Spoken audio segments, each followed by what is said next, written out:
Selamat pagi, siang, malam untuk kita semuanya. Sebelumnya, perkenalkan nama saya Rivaldi Adrian Sihaan dengan NIM 1124013 Prodi Informatika. Pada kesempatan kali ini saya akan mempresentasikan eh, implementasi algoritma struktur data yaitu graph dan heaps. Nah, di sini saya akan jelaskan. Yang pertama di sini saya akan mempresentasikan implementasi struktur data graph dan penerapan algoritma Dijkstra untuk mencari jarak terpendek. Nah, pertama-tama mari kita lihat pada kelas graph ini. Nah, di sini saya menggunakan dua buah hash map. Yang pertama di sini ada edge list, ADJ list. Nah, ini dia berfungsi untuk menyimpan daftar tetangga untuk setiap vertex. Yang kedua selanjutnya di sini ada Wix. Nah, di sini untuk yang kedua di sini ada Wix yang saya gunakan khusus untuk menyimpan bobot atau jarak antar titik. Nah, saya menggunakan nama dua vertex sebagai kunci agar struktur ADJ list kita tetap sederhana. Nah, selanjutnya di sini ada juga metode-metode pendukung. Di sini ada add vertex atau menambah vertex.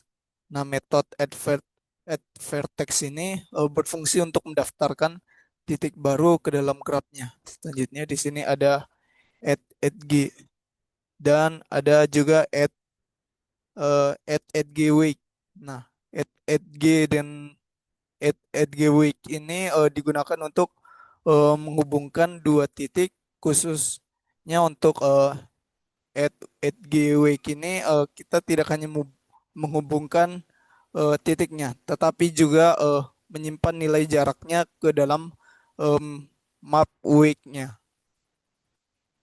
Nah, selanjutnya eh, di sini juga terdapat metode remove edge dan remove vertex atau menghapus edge dan menghapus vertex. Nah, ini berguna untuk menghapus hubungan atau menghapus titik secara permanen. Nah, selanjutnya kita masuk ke studi kasusnya, yaitu di sini ada metode short path, short path. Nah, di sini saya mengimplementasikan algoritma Dijkstra-nya. Nah, prosesnya dimulai di sini saya mengatur jarak titik ke tak hingga.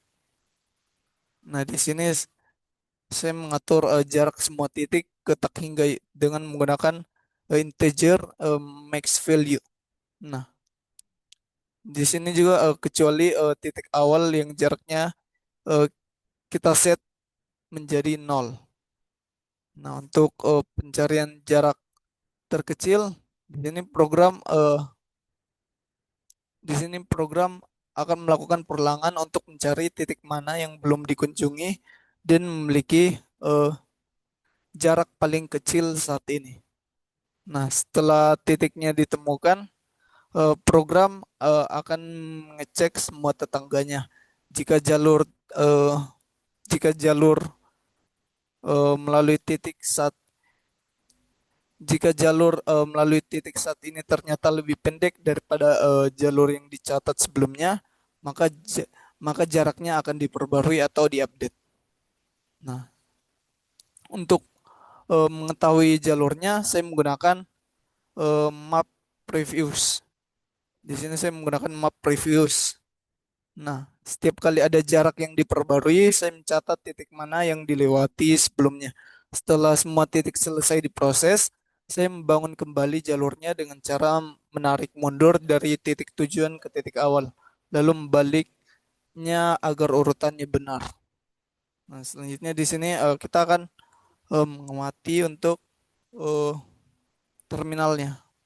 Nah, di sini pada terminalnya eh, kita diminta untuk mencari jarak dari titik nol ke titik 4. Nah, untuk terminalnya di sini dia akan menghasilkan seperti ini. Itu dia akan menghasilkan jarak terdekat dari 0 ke 4 yaitu 21 dan jalur terpendeknya itu 0,7654. Nah, jika kita hitung manual berdasarkan bobot yang ada di gambar ini, nah da- dari sini di sini ada jarak 0 ke 7. 0 ke 7 itu jaraknya eh, di sini ada jaraknya itu 8.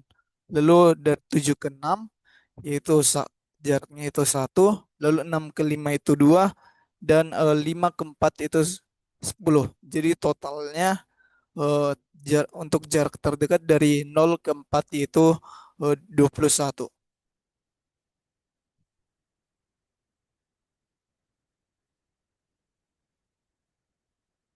Nah,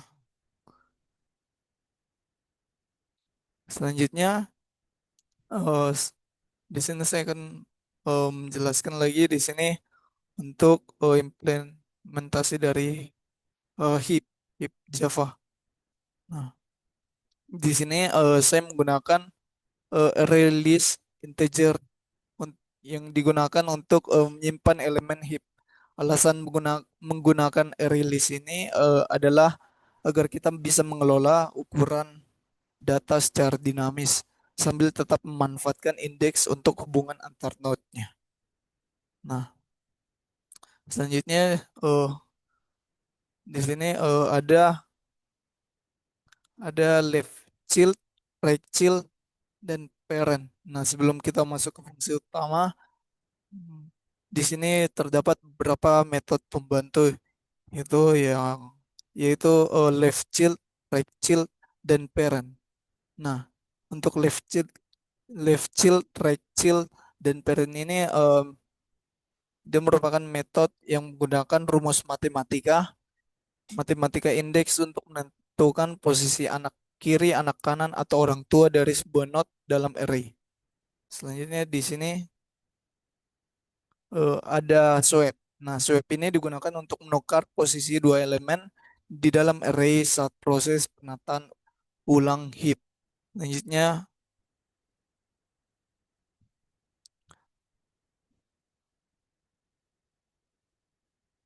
selanjutnya di sini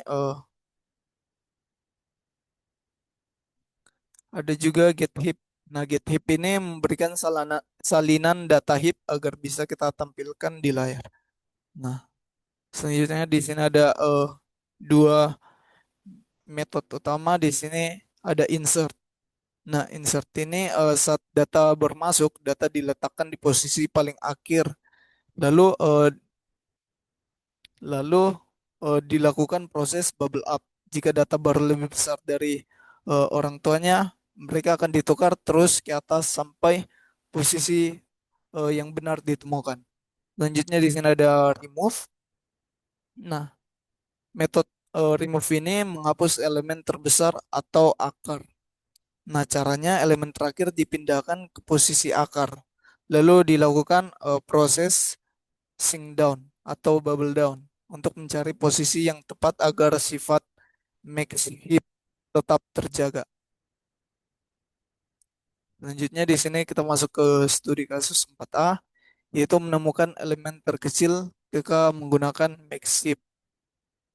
Nah, di sini saya menggunakan namanya metodenya itu Vinca Small. Nah, logikanya itu seperti ini.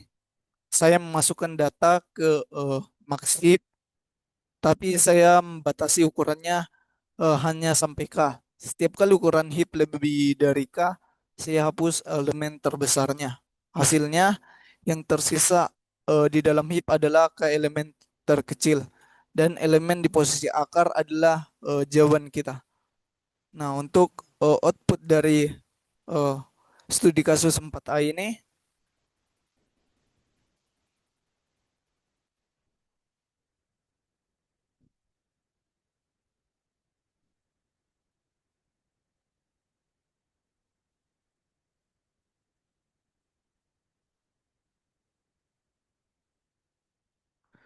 untuk outputnya Nah, untuk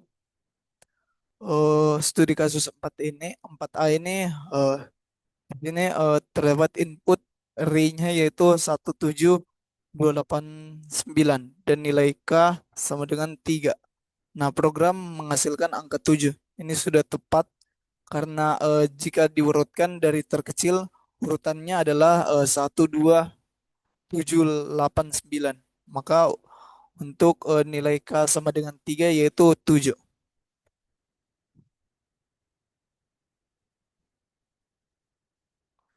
Nah, selanjutnya di sini studi kasus kedua yaitu stream max elemen yaitu mendapatkan nilai maksimum dari elemen sebelumnya. Nah, ini mensimulasikan aliran data. Setiap kali angka baru masuk, kita masukkan ke max heap. Karena ini max heap, maka angka terbesar yang pernah muncul akan selalu berada di posisi akar. Nah, selanjutnya kita tinggal mengambil akar tersebut untuk setiap posisi data. Untuk output dari studi kasus 4B itu seperti ini. Nah, dia akan menghasilkan output seperti ini. Nah, di sini untuk stream inputnya yaitu 152936. Nah, selanjutnya program akan menghasilkan eh, program akan menghasilkan yaitu array 155999. Bisa kita lihat saat angka 2 masuk, nilai maksimum tetap 9. Saat angka 9 masuk, nilai maksimum berubah menjadi 9 dan bertahan sampai akhir karena tidak ada angka yang lebih besar dari 9 masuk kemudian. Nah, untuk struktur data heap ini sangat efisien untuk melakukan seleksi data dan memantau nilai ekstrim secara real time. Demikian presentasi saya. Sekian dan terima kasih.